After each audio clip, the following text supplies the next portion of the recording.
धीरे धीरे डाली राजा नया बजवानी, जोश में आके रउआ करी नादानी, करी नादानी।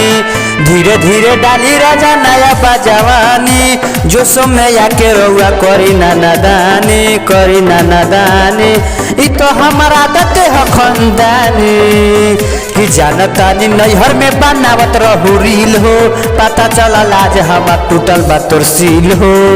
जानतानी नैहर में बनावत रहू रील हो, पता चलल आज हमरा टूटल बा तोर सील हो, टूटल बा तोर सील हो।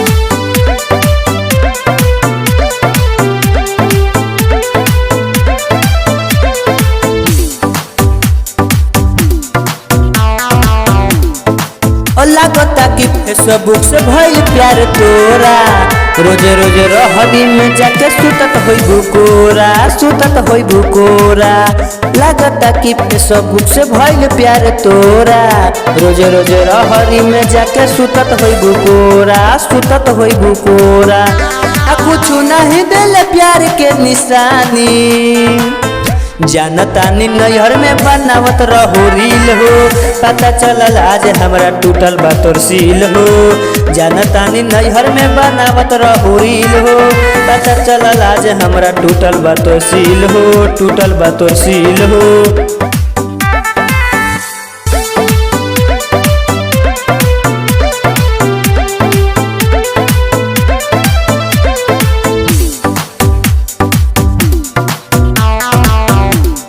सुन ये रानी इंस्टा पे लगावेलू स्टोरी, ढोरी बुझाता भइल दूध के कटोरी, दूध के कटोरी।